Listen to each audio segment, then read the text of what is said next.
Assalamualaikum warahmatullahi wabarakatuh. Kami dari kelompok 11 yang beranggotakan 1 Nadia Suryanti NPM 037, 2 Evita Susanti NPM 046, 3 Umi Hasanah NPM 047. Kami di sini akan mempresentasikan hasil diskusi kami yang berjudul pelaporan audit. Pelaporan audit tahap ini sangat penting dan menentukan untuk mencapai hasil audit yang memuaskan. Agar dapat memenuhi tanggung jawabnya, auditor harus 1. Memahami keempat standar pelaporan, 2. Mengerti penyajian kata yang tepat dalam laporan audit bentuk baku, 3. Memahami jenis-jenis penyimpangan, 4. Memahami berbagai pertimbangan pelaporan khusus lain yang penting. Standar pelaporan pertama, 1. Kepatuhan terhadap prinsip akuntansi yang berterima umum. Standar pelaporan pertama menyatakan laporan audit harus menyatakan apakah laporan keuangan telah disusun sesuai dengan prinsip akuntansi berterima umum. 2. Makna menyajikan secara wajar sesuai prinsip akuntansi yang berterima umum. Auditor dapat merumuskan pendapat wajar tanpa pengecualian sebagai berikut. Menurut pendapat kami, laporan keuangan yang kami sebutkan di atas menyajikan secara wajar dalam semua hal material, posisi keuangan perusahaan, dan hasil usaha yang berakhir, sesuai prinsip akuntansi yang berterima umum. Standar pelaporan kedua, konsistensi penerapan prinsip akuntansi yang berterima umum. Standar pelaporan kedua dapat juga disebut sebagai standar konsistensi. Standar pelaporan kedua menyatakan laporan audit harus menunjukkan keadaan yang di dalamnya prinsip akuntansi tidak secara konsistensi diterapkan dalam penyusunan laporan keuangan periode sekarang dalam hubungannya dengan prinsip akuntansi yang diterapkan dalam periode sebelumnya. Standar pelaporan ketiga, pengungkapan memadai dalam laporan keuangan. Standar pelaporan ketiga menyatakan pengungkapan informatif dalam laporan keuangan harus dipandang memadai, kecuali dinyatakan lain dalam laporan audit.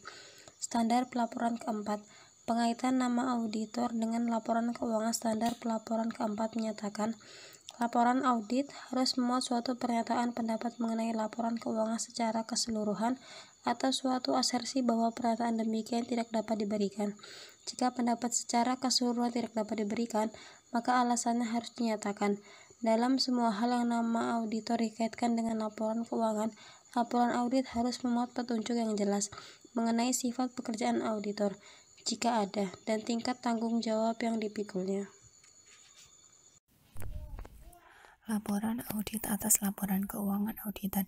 Laporan audit merupakan alat formal auditor untuk mengkomunikasikan suatu kesimpulan yang diperoleh mengenai laporan keuangan auditan kepada pihak yang berkepentingan.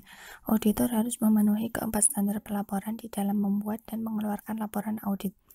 Laporan audit bentuk baku membuat suatu pernyataan auditor independen bahwa laporan keuangan menyajikan secara wajar dalam semua hal material, posisi keuangan suatu perusahaan, hasil usaha, dan arus kas dengan baku.